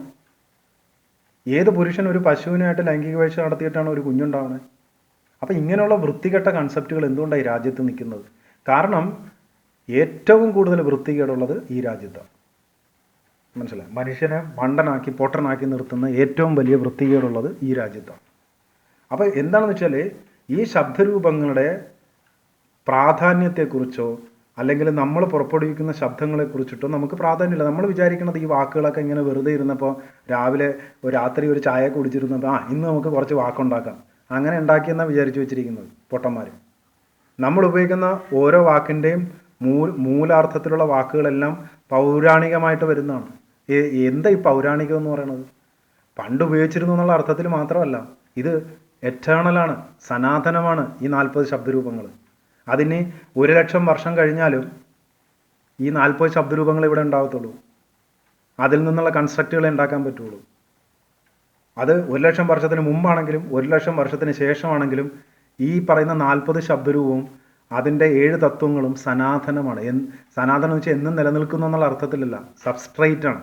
സബ്സ്ട്രേറ്റുള്ള കാര്യങ്ങൾ എന്നും നിലനിൽക്കുന്നതാണ്. അതുകൊണ്ടാണ് സനാതനം എന്ന് പറഞ്ഞാൽ എന്നും നിലനിൽക്കുന്നതെന്ന് പറയുന്നത്. അതുകൊണ്ടല്ല നിലനിൽക്കുന്നത് അത് സായും തായുമായതുകൊണ്ടാണ്. ഏറ്റവും അടിസ്ഥാനത്തിൽ കിടക്കുന്ന സബ്സ്ട്രേറ്റ് പ്രിൻസിപ്പിളാണ്, ഫണ്ടമെൻ്റൽ പ്രിൻസിപ്പിളാണ്. ആ സാധനം എന്നും നിലനിൽക്കും. അതുകൊണ്ടാണ് സനാതനം എന്ന് പറയുന്നത്. എന്നും നിലനിൽക്കുക എന്ന് പറഞ്ഞാൽ അതിൻ്റെ സ്വഭാവമാണ്, അല്ലാണ്ട് അതിൻ്റെ അവസ്ഥയല്ല. അതിൻ്റെ സ്വഭാവമാണ് എന്നും നിലനിൽക്കുക. അതിൻ്റെ അവസ്ഥയെന്ന് പറഞ്ഞാൽ അതിൻ്റെ ഏറ്റവും ഫൗണ്ടേഷനിൽ കിടക്കുന്ന സാധനമാണ്. അതുകൊണ്ടാണ് എന്നും നിലനിൽക്കുന്നത്. എന്നിട്ട് പൊട്ടന്മാർ മുഴുവൻ പഠിപ്പിക്കണം സനാതനം എന്ന് പറഞ്ഞാൽ എന്നും നിലനിൽക്കുന്നത്. അങ്ങനെയല്ല. ല് ലയിച്ചതാണ് സന്ന്, തീല് ലയിച്ചത് തന്ന്. അതാണ് സന്ന് തന്ന് ധർമ്മം എന്ന് പറയുന്നത്. ധർമ്മം എന്ന് പറയുന്നത് പുറത്തോട്ട് ആവിഷ്കരിക്കുന്നത് എന്തോ അതിനെയാണ് ഉദ്ദേശിക്കുന്നത്. പുറത്തോട്ട് ആവിഷ്കരിക്കുന്നതിനെ മാത്രം നോക്കാൻ പറ്റില്ല, സത്ത് നോക്കണം, സന്നും തന്നും നോക്കണം. സന്നിലെയും തന്നിലെയും 2 നാകളെടുത്ത് മാറ്റിയത് സത്തെന്നായി. സത്തെന്ന് പറഞ്ഞാൽ എല്ലാം നിലനിൽക്കുന്നതെന്ന് അർത്ഥമല്ല. സതതം എന്ന് പറഞ്ഞാൽ സും 2 ഥുകളും ചേരുന്നതെന്നാണ്. എന്ന് പറഞ്ഞാൽ ആന്തരികമായ കൺസ്ട്രക്റ്റുകളും അടിസ്ഥാനമായ പ്രിൻസിപ്പിളുകളും കൂടിച്ചേർന്നത്. സബ്സ്ട്രേറ്റ് പ്രിൻസിപ്പിൾ അതെന്താണെന്ന് പോലും അറിയത്തില്ല. അവിടെ നിന്നിട്ടാണ് സനാതനം എന്ന് പറഞ്ഞാൽ എന്നും നിലനിൽക്കുന്നതാണ് എന്നാണ്. എന്തറിഞ്ഞിട്ടാണ് പറയണത്? അപ്പോൾ ഇതാണ് ഒറിജിനലായിട്ടുള്ള വാക്ക്. അപ്പോൾ ഇതിലെ എന്ന് പറയുന്നത് ബേസിക് പ്രിൻസിപ്പിൾ. നമ്മൾ സബ്സ്ട്രേറ്റിൽ പറഞ്ഞാൽ ആരാണോ അനുഭവിക്കുന്നത്, ആരാണോ പ്രകടിപ്പിക്കുന്നത്, അതാണ്. അത് എന്നിലും മൃഗത്തിലും ഉണ്ട്. അപ്പോൾ മൃഗത്തിൽ നിന്ന് എന്നെ വേർതിരിക്കുന്നത് എന്താണ്? അതാണ് ദേവത. ദ എന്ന് പറഞ്ഞാൽ അതാണ് വേർതിരിക്കുന്നത്. അത് എന്നിലുണ്ട്, അത് മൃഗങ്ങൾക്കില്ല. അപ്പോൾ എന്നിലുള്ളത് കൊണ്ട് എന്നെ അതും കൂടി ചേർത്തിട്ടാണ് വിളിക്കേണ്ടത് അദ്വൈതാർത്ഥം. മൃഗങ്ങൾക്കതില്ലാത്തതുകൊണ്ട് അതിനെ അർത്ഥം എന്ന് പറയും. ചില സമയത്ത് 6 മാറ്റിയിട്ട് ആത്മ എന്ന് പറയും. നമുക്കെല്ലാവർക്കും ആത്മാവുണ്ടെന്നാണ് പറഞ്ഞത്. എന്താ ഈ ആത്മാവെന്ന് പറഞ്ഞാൽ? ആത്മം എന്ന് പറയുന്ന വാക്കാണ്, അർത്ഥം എന്ന് പറയുന്ന വാക്കാണത്. അതായത് അനുഭവിക്കുന്നതിനും പ്രകടിപ്പിക്കുന്നതിനുണ്ട്. പിന്നെ ശരീരം എന്ന് പറഞ്ഞാൽ അർത്ഥമാണ്. ശരീരം ഋതം എന്ന് പറയും. ഋതവും ആയും കൂടി ചേർത്തിട്ടാണ് അർത്ഥം എന്ന് പറയുന്നത്.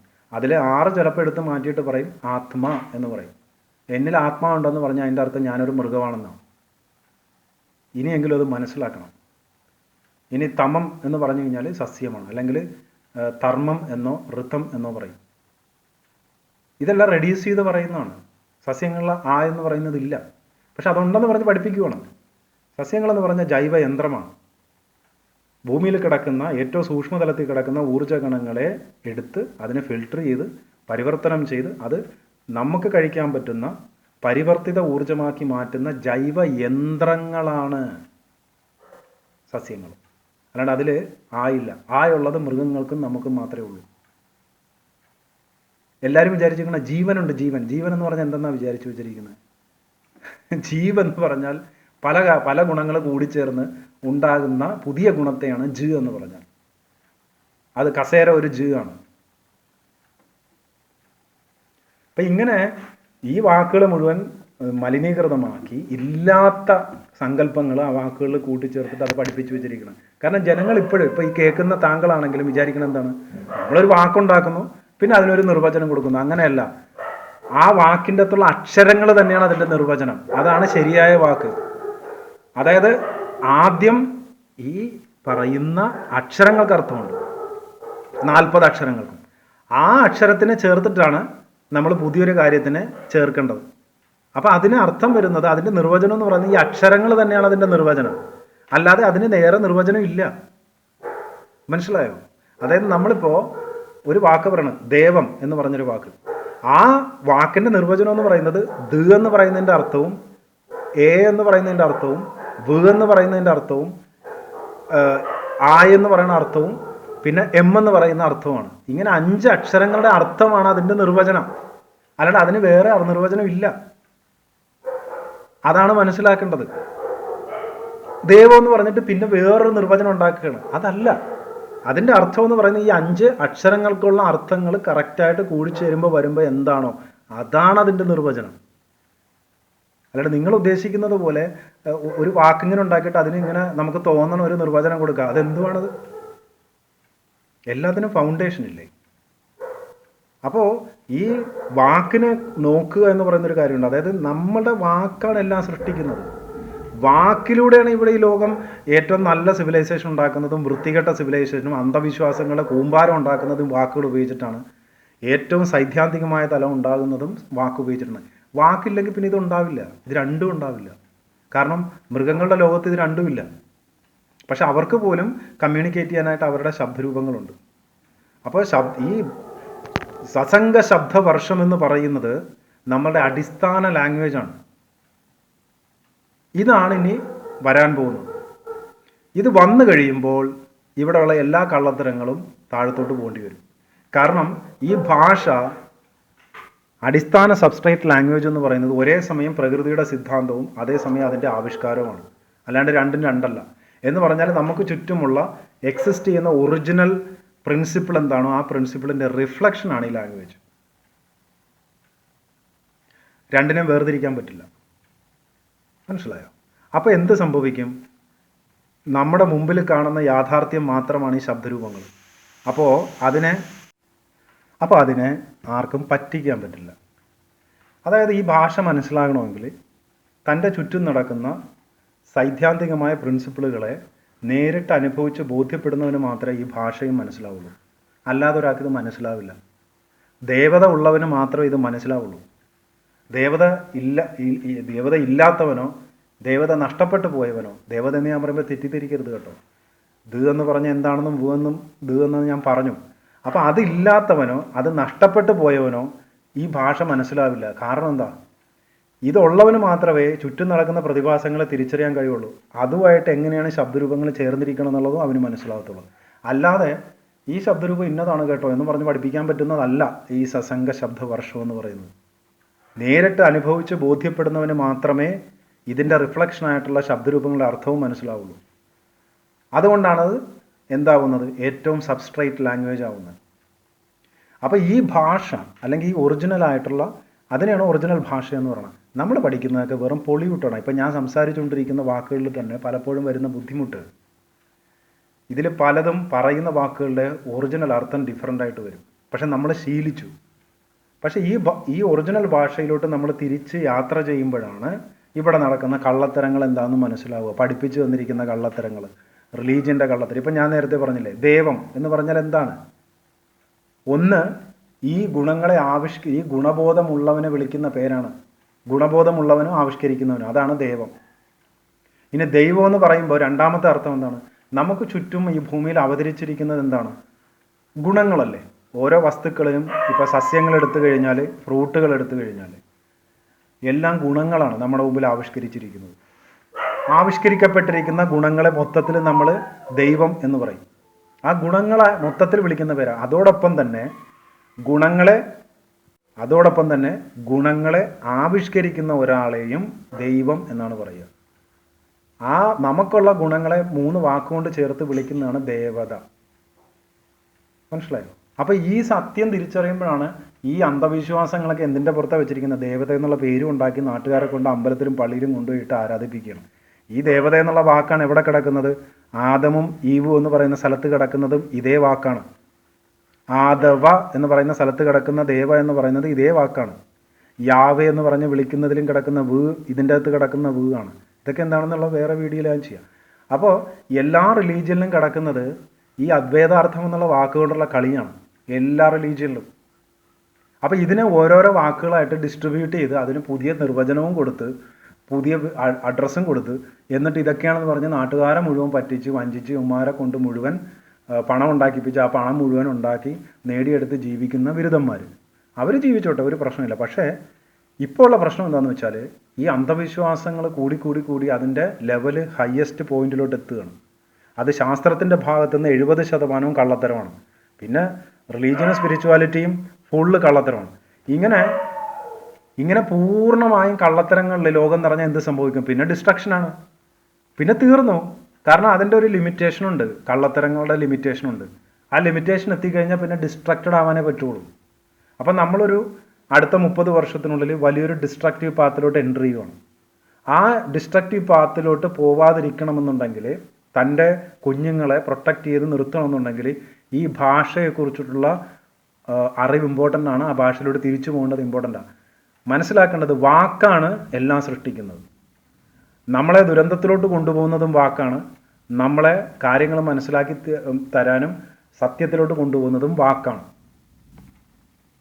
ഇപ്പോൾ സത്യത്തെ അറിയാനായിട്ട് വാക്കിൻ്റെ ആവശ്യമില്ല എന്ന് പറഞ്ഞാൽ, ഞാനിപ്പോൾ നേരിട്ടൊരു കാര്യം അനുഭവിച്ച് ബോധ്യപ്പെടുന്നതിന് വാക്കിൻ്റെ ആവശ്യമില്ല. പക്ഷെ വാക്കുകൊണ്ട് നമ്മൾ ഇതുവരെ നേടിയ സത്യങ്ങളെ ഒരാൾക്ക് പറഞ്ഞു കൊടുക്കുന്നതും വാക്കിലൂടെയാണ്. കള്ളത്തരങ്ങൾ പഠിപ്പിക്കുന്നതും വാക്കിലൂടെയാണ്. ഇല്ലാത്ത കാര്യങ്ങൾ പറഞ്ഞു കൊടുക്കുന്നതും വാക്കിലൂടെയാണ്. അപ്പം നമുക്കിവിടെ സംഭവിക്കുന്നത്, നമ്മൾ പഠിക്കുന്ന സ്കൂളിൽ പഠിക്കുന്ന കാര്യങ്ങളും റിലീജിയനും സ്പിരിച്വാലിറ്റി പഠിക്കുന്ന കാര്യങ്ങളും കള്ളശാസ്ത്രത്തിൽ പഠിക്കുന്ന ഈ കള്ളത്തരങ്ങൾ, ഇതെല്ലാം വാക്കിലൂടെയാണ് പഠിക്കുന്നത്. നിങ്ങൾ പഠിക്കുന്ന ശാസ്ത്രം, നിങ്ങളിപ്പോൾ ശാസ്ത്രം എന്ന് പറഞ്ഞ് വിളിക്കുന്ന കാര്യങ്ങൾ, ഇതിൽ എന്തെങ്കിലും ഒരു കാര്യം നിങ്ങൾ നേരിട്ട് അനുഭവിച്ച് ബോധ്യപ്പെട്ടിട്ടുള്ളതാണോ? മേളിലോട്ട് കല്ലിടുമ്പോൾ താഴത്തോട്ട് വരുന്നത് ഐസക് ന്യൂട്ടൺ വരുന്നതിന് മുമ്പ് ഇവിടെ എല്ലാവരും അനുഭവിച്ചിട്ടുണ്ട്. അതിനെക്കുറിച്ച് ആൾക്കാർ സംസാരിച്ചിട്ടുമുണ്ട്. മനസ്സിലായോ? ഓക്കെ, അത് ശാസ്ത്രമാണെന്ന് അത് ഐസക് ന്യൂട്ടൺ വരുന്നതിന് മുമ്പ് അറിയാമല്ലോ ആൾക്കാർക്ക്. അപ്പോൾ നിങ്ങൾ ഈ പറയുന്ന ശാസ്ത്രം എന്ന് പറഞ്ഞ് വിളിക്കുന്ന സാധനങ്ങൾ സാധാരണ ജീവിതത്തിൽ നിങ്ങൾ അനുഭവിക്കുന്ന ചില കാര്യങ്ങളെടുത്താൽ അത് ശാസ്ത്രമാണ്. അത് മറ്റേ അവിടെ സയൻസ് വന്നപ്പോഴാണ് ഇതിനെക്കുറിച്ച് നമുക്ക് മനസ്സിലായെന്ന് പറഞ്ഞാൽ ഒന്നുമല്ല. അങ്ങനെ അത് നുണയാണത്. നമ്മൾ ശാസ്ത്രം എന്ന് പറഞ്ഞ് വിളിക്കുന്നതിന് ഒരു ബോർഡർ ലൈൻ ഉണ്ട്. ആ ബോർഡർ ലൈനൊക്കെ നേരത്തെ കഴിഞ്ഞതാണ്. അതെത്തിക്കഴിഞ്ഞാൽ പിന്നെ അങ്ങോട്ടൊന്നും നമുക്ക് അറിയാൻ പറ്റില്ല. പക്ഷെ അവിടെയാണ് പുതിയ കഥകളുമായിട്ട് വരുന്നത്. അങ്ങനെ ഉണ്ടാക്കിയതാണ് ഈ റിലേറ്റിവിറ്റി തിയറിയും ക്വാണ്ടം ഫിസിക്സും ബ്ലാക്ക് ഹോൾ തിയറിയും മറ്റേ ഈ പറയുന്ന കാര്യങ്ങളെല്ലാം. അത് വേറെ തരത്തിലുള്ള മതമാണ്. ഇപ്പുറത്ത് വേറെ തരത്തിലുള്ള മതം, ഇപ്പുറത്ത് വേറെ തരത്തിലുള്ള ആത്മീയതയുടെ വേറെ മതങ്ങളെന്ന് പറയുന്നത്, വേറെ ചിന്തകൾ. ഇതെല്ലാം ഭാഷ വെച്ചിട്ടുണ്ടാക്കിയ കള്ളത്തരങ്ങൾ മാത്രമാണ്. ഈ സബ്സ്ട്രേറ്റ് ലാംഗ്വേജ് സസംഗ ശബ്ദ വർഷം മനസ്സിലാക്കി തുടങ്ങുമ്പോഴാണ് ഇത് കള്ളത്തരമാണെന്ന് മനസ്സിലാവും. അത് മനസ്സിലായില്ലെങ്കിൽ പോലും സ്വയമേ ഒന്ന് ആലോചിച്ചാൽ മതി. ഈ പറയുന്ന ശാസ്ത്രത്തിൽ പറയുന്ന ഈ പല കാര്യങ്ങളും ഇതൊക്കെ നേരിട്ട് എന്നെ പഠിപ്പിച്ച ഏതെങ്കിലും ഒരുത്തൻ ഇത് നേരിട്ട് കണ്ടിട്ടുണ്ടോ? അവനെ പഠിപ്പിച്ച ആരെങ്കിലും ഇത് കണ്ടിട്ടുണ്ടോ? അവനെ പഠിപ്പിച്ച ആരെങ്കിലും ഇത് കണ്ടിട്ടുണ്ടോ? ഇവന്മാരൊക്കെ എല്ലാം ഈ പുസ്തകം വായിച്ചിട്ട് ഉണ്ടെന്നും പറഞ്ഞ് നടക്കുന്നുണ്ട്. ഇവന്മാർക്ക് ആർക്കെങ്കിലും ഇത് നേരിട്ടൊന്ന് കാണിച്ചു തരാൻ പറ്റുമോ? ഒരുത്തനും പറ്റില്ല. എന്താ കാര്യം? അതില്ലേ. അങ്ങനെയെങ്കിലും മിനിമം ചോദിക്കാനായിട്ടുള്ള ഒരു മാന്യത കാണിക്കണം. ഇപ്പം തന്നെ നിങ്ങൾ പഠിപ്പിച്ച അധ്യാപനം വിളിച്ചിട്ട് ചോദിക്കുക, സാറേ ഇലക്ട്രോൺ ഉണ്ടെന്നാണല്ലോ സാറ് പറഞ്ഞത്, സാറ് കണ്ടിട്ടുണ്ടോ എന്ന് ചോദിക്കുക. ഒരുത്തനും പറയില്ല കണ്ടിട്ടുണ്ടെന്ന്. അവൻ ആദ്യം കിടന്നിട്ട് പറയാം, അയ്യോ അത് പറയേണ്ട ആവശ്യമില്ല, തെളിയിച്ചില്ലെന്ന്. സാറ് എവിടെ തെളിയിച്ചത്? സാറ് കണ്ടിട്ടുണ്ടോ തെളിയിച്ചത്? ഇല്ല. പിന്നെ എന്തിനാ ഇത് ഉണ്ടെന്ന് പറഞ്ഞ് നടക്കണേ? അപ്പോൾ ഇങ്ങനെ പഠിപ്പിക്കുന്ന ആൾക്കാർ അവർ പോലും കണ്ടിട്ടില്ലാത്ത കാര്യമാണ് തങ്ങൾ കണ്ടു എന്നുള്ള രീതിയിൽ കുട്ടിയെ പഠിപ്പിക്കുന്നത്. ഇത്രക്കും വൃത്തികെട്ട രീതിയിലാണ് ആൾക്കാർ ഒരു ജോലിക്ക് വേണ്ടിയിട്ട് ഒരു സമൂഹത്തെ മുഴുവൻ നശിപ്പിക്കുകയാണ് അധ്യാപകർ ചെയ്യുന്നത്. അവർ അധ്യാപകരൊന്നുമല്ല, അവർ സെയിൽസ്മാൻമാരാണ്. പണത്തിന് വേണ്ടി ഒരു പുസ്തകത്തിൽ വന്നിരിക്കുന്ന കാര്യം അത് ഉണ്ടെന്ന് പറഞ്ഞ് കുട്ടികളെ പഠിപ്പിച്ചു കൊടുക്കുക. ഇതാണ് അവർ ചെയ്യുന്നത്. ഇതേ പ്രവൃത്തി തന്നെയാണ് മതപുരോഹിതനും ചെയ്യുന്നത്. ഇതേ പ്രവൃത്തി തന്നെയാണ് ആത്മീയ ഗുരുക്കന്മാരെന്ന് പറഞ്ഞ കള്ളന്മാരും ചെയ്യുന്നത്. പുസ്തകത്തിൽ എഴുതി വെച്ചിരിക്കുന്ന കാര്യങ്ങളൊക്കെ ഉണ്ടെന്ന് പറഞ്ഞ് തങ്ങളെന്തോ നേരിട്ട് കണ്ടാണെന്ന് പറഞ്ഞ് പഠിപ്പിക്കുക. ഇതെന്താ വ്യത്യാസം? ഒരു വ്യത്യാസവും ഇല്ല. അപ്പോൾ ഈ കള്ളത്തരങ്ങളെല്ലാം കിടക്കുന്നത് വാക്കുകൾ വെച്ചിട്ടാണ്. അതിൻ്റെ ഒറിജിനൽ അർത്ഥം മാറ്റി പുതിയ ഡെഫിനിഷൻ ചേർത്തിരിക്കുകയാണ്. ഓർക്കുക, ഒരു വാക്കിൻ്റെ അകത്തുള്ള അക്ഷരങ്ങളാണ് അതിൻ്റെ നിർവചനം, അല്ലാതെ നിങ്ങൾ കൊടുക്കുന്ന നിർവചനമല്ല. ആ അക്ഷരങ്ങൾക്കകത്താണ് ആ നിർവചനം കിടക്കുന്നത്. അതെപ്പോഴും ഓർക്കുക. ഇപ്പം നമ്മൾ ചില വസ്തുക്കളെ ഐഡൻറ്റിഫൈ ചെയ്യാൻ വേണ്ടി മാറ്റി വിളിക്കുന്ന വാക്കുകളുണ്ട്, നാമങ്ങളായിട്ട് ഉപയോഗിക്കുന്നത്. ഇപ്പോൾ ആപ്പിൾ ഓറഞ്ച് എന്ന് വിളിക്കുന്നത് പോലെ അങ്ങനെയുള്ള വാക്കുകളുണ്ട്. അതിൻ്റെ ബേസിക് കൺസ്ട്രക്റ്റിൻ്റെ ഏതെങ്കിലും ഒരു കാര്യത്തെ സംബന്ധിക്കുന്ന വാക്കുകൾ ഉപയോഗിച്ചിട്ടാണ് അത് കൺസ്ട്രക്റ്റ് ചെയ്യുക. അതിലൊരു വ്യത്യാസം വരും, പക്ഷെ അതല്ല ഒറിജിനൽ സാധനം. അതിൻ്റെ പിന്നിൽ കിടക്കുന്ന അടിസ്ഥാന പ്രിൻസിപ്പിൻ്റെ ലാംഗ്വേജ് ഉണ്ട്. ആ ലാംഗ്വേജ് ഡെവലപ്പ് ചെയ്തിട്ടാണ് നമ്മൾ ഓരോ വാക്കുകളും ഓരോ സാധനങ്ങൾക്ക് പേരിട്ട് കൊടുക്കുന്നത്. പക്ഷെ അതിൻ്റെ അകത്ത് ഈ വാക്കുകൾ കൊണ്ട് കൂട്ടിച്ചേർക്കം ഉണ്ടാക്കുന്ന അതിൻ്റെ ഒരു അടിസ്ഥാന പ്രിൻസിപ്പിളിനെ സംബന്ധിച്ചിട്ടാണ് ആ ആ ശബ്ദരൂപങ്ങൾ ഉപയോഗിക്കുന്നത്. ഇതാണ് മനസ്സിലാക്കേണ്ടത്. നമ്മളുടെ വ്യവസ്ഥകൾ എഴുതുന്നത്, ശാസ്ത്രം എഴുതുന്നത്, ഈ കണ്ട സ്പിരിച്വാലിറ്റി, റിലീജിയൻ, ഇതെല്ലാം ഈ ഒറിജിനൽ കൺസ്ട്രക്റ്റിലുള്ള വാക്കുകളെ തെറ്റിദ്ധരിപ്പിച്ച് അതിന് വേറെ നിർവചനം കൊടുത്ത് പറ്റിച്ചു വെച്ചിരിക്കുകയാണ്.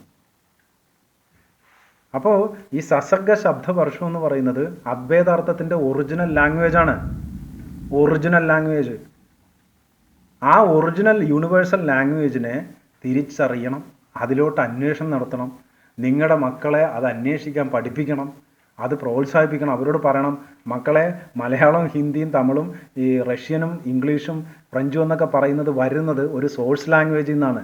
ആ ലാംഗ്വേജ് നിങ്ങൾ അന്വേഷിക്കൂ എന്ന് അവരോട് പറയണം. അവരന്വേഷിക്കും, അവരപ്പോൾ അതിൻ്റെ ഗ്രാമർ കൊണ്ടുവരും. അപ്പോൾ ഇവിടെ പല മാറ്റങ്ങളെന്ന് വരും.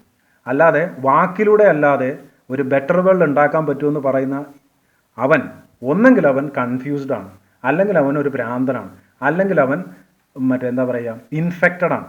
എന്ന് പറഞ്ഞാൽ ഈ കള്ള ഇതിൻ്റെ അകത്ത് ഇൻഫെക്ഷനായി പോയ ഒരുത്തനാണ്. അല്ലെങ്കിൽ അവൻ കള്ളന് കഞ്ഞി വെക്കുന്നവനാണ്, അല്ലെങ്കിൽ അവൻ കള്ളനാണ്.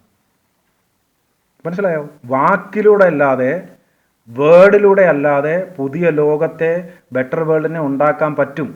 വാക്കല്ല വേറെന്തൊക്കെയാണ് എന്ന് ഏതെങ്കിലും ഒരുത്തൻ പറഞ്ഞാൽ, ഞാൻ പറഞ്ഞ പോലെ അവൻ ലൂണറ്റിക്കാണ്, കൺഫ്യൂസ്ഡ് ആണ്, ഇൻഫെക്റ്റഡ് ആണ്, അല്ലെങ്കിൽ അവൻ കള്ളന് കഞ്ഞി വെക്കുന്നവനാണ്, അല്ലെങ്കിൽ അവൻ കള്ളനാണ്. ഈ 5 ഗണത്തിൽപ്പെട്ട വിവരദോഷികൾ മാത്രമേ അത് പറയത്തുള്ളൂ. വാക്ക് മാത്രമാണ് ബെറ്റർ സിവിലൈസേഷൻ ഉണ്ടാക്കുന്നതും വൃത്തികെട്ട സിവിലൈസേഷൻ ഉണ്ടാക്കുന്നതും. വാക്ക് മാത്രമാണ് ultimate way. Word is the only way.